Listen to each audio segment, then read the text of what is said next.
네, 안녕하세요. 저는 대기업에서 특허 업무를 하고 있는 정지욱 변호사라고 합니다.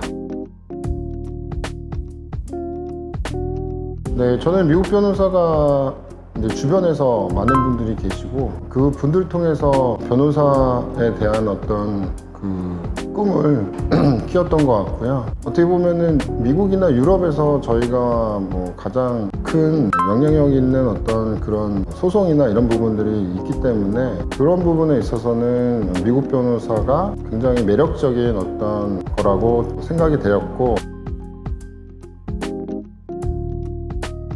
미국 변호사 시험 준비는 영어가 그렇게 크게 필요하지는 않았던 것 같고요. 그나마 필요하다고 하면은 독해 능력 정도가 필요하지 않았나라는 생각을 합니다. 진짜 이제 대한민국 교육과정들을 통하면은 충분하게 할 수 있다라는 생각이 되고요.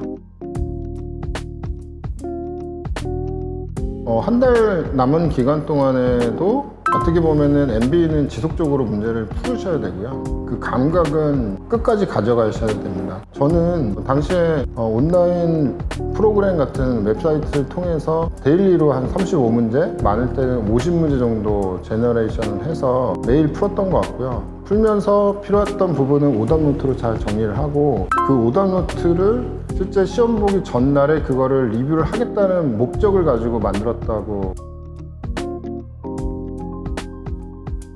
저는 이제 단권화는 하지 않았던 것 같아요. 단권화보다는 어떻게 보면은 미국 변호사 시험은 정답이 있는 것보다는 KTK라는 이 과정을 통해서 기본적인 백그라운드나 널리지를 갖고 있는 사람이 문제를 풀면서 그거를 잘 정리를 한다면은 누구든지 붙을 수 있는 그런 과정이지 않을까라는 생각이 들고요. 결국 정리는 문제를 풀면서 오답노트를 정리를 하면서 잘 이해가 됐던 것 같고, 거의 마지막 시험 보는 그 전날 풀었던 문제수까지 대략 했을 때 대략 한 7,000문제 정도 풀었던 것 같아요. 컨디션이 굉장히 중요합니다. 저는 이제 온라인 시험을 봤기 때문에 2주 전부터 시차 바꾸려고 노력을 했고요. 시차를 바꾸면서 컨디션이 떨어질까봐 굉장히 걱정을 많이 했습니다. 필요한 영양 보조제나 아니면은 마음을 좀 더 안정화시킬 수 있는 그런 클래식이나 이런 부분들도 중간중간 들으면서 마음을 좀 많이 진정시키려고 노력을 했던 것 같고요.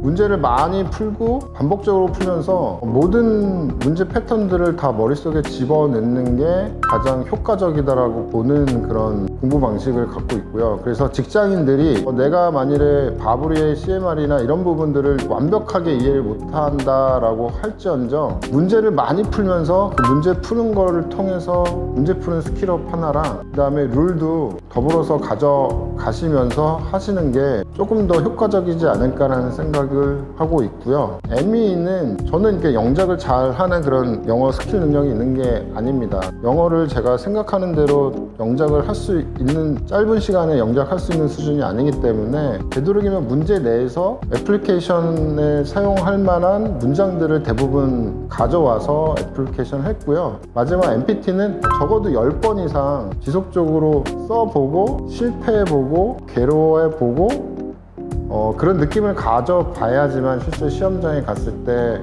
그런 느낌이 상대적으로 시험장에서 이겨낼 수 있는 어떤 힘이 되지 않을까라는 생각이 듭니다.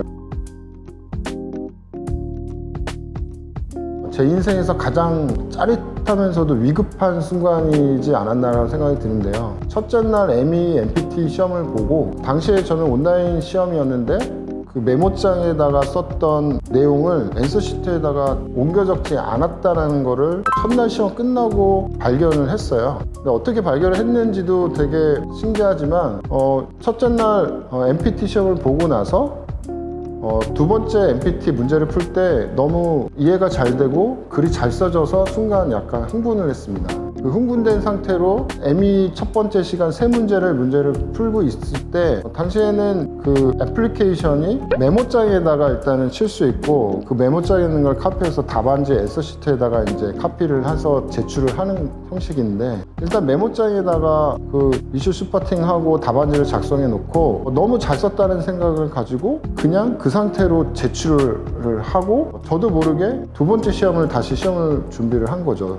MEE 두 번째 시간에 똑같은 패턴으로 메모장에 작성해 놓고, 그리고 시간이 한 5분 정도 남았을 무렵에 곰곰이 생각해 보니까 메모장에만 작성해 놓고 앤서시트에다가 카피를 안 한 게 생각이 난 거예요. 그래서 두 번째 시간에는 부랴부랴 카피를 해가지고 답안지를 제출했는데, 생각해 보니까 첫 번째 MEE 시간에는 카피를 안 한 게 기억이 나서 당시에 이제 시험 끝나고 DC에다가 이메일을 보내고 확인해 달라고 요청을 했던 것 같고요. 그래서 어떻게 보면은 가장 힘들었던 순간이지 않았나라는 생각이 들지만, 한편으로는 PT 두 번째 문제를 너무 잘 풀었다는 어떤 허황되거나 좀 이상한 생각이 좀 있어서 그걸 위안 삼아서 오답노트 보면서 그 다음날 시험을 준비했던 것 같고요. 당시에 잘못해서 약간 내가 이걸 답안지 작성을 제대로 안 했기 때문에 이번 시험 망쳤구나 라는 생각이, 제가 지배적이거나 멘탈이 흔들렸으면 아마 시험을 다시 봐야 되지 않았을까라는 그런 생각이 든 그런 상황이었던 것 같습니다. 뭐 김기태 변호사님도 지속적으로 말씀드렸을 것 같긴 한데요. 미국 변호사 시험은 멘탈이 가장 중요한 시험이고 타임 매니지먼트 하는 시험입니다. 결국은 주어진 시간 안에서 얼만큼 자기가 시간 관리를 잘하냐에 따라서 결과가 달라지는 시험이고요. 준비하는 과정도 똑같다고 저는 생각이 됩니다. 대부분의 많은 직장인 분들이 이 시험을 준비를 하고 있는데요. 본인의 시간을 잘 활용을 하셔가지고 효과적으로 자기 시간을 매니징 하셔야지만 결국은 시험에 통과할 거라고 저는 생각이 됩니다. 따라서 스터디 그룹이든 뭐든 조금 본인의 생각 말고도 다른 사람과 좀 소통을 통해서 좀 더 나은 방식이 있는지도 한번 살펴보실 필요도 있고요. 오로지 내가 혼자서만 이걸 했을 때 가장 효과적일 수 있는지 아닌지도 한번 생각해 보시면서 본인 나름대로의 좋은 방법을 찾아가시면서 꼭 시험에 합격하셨으면 좋겠습니다.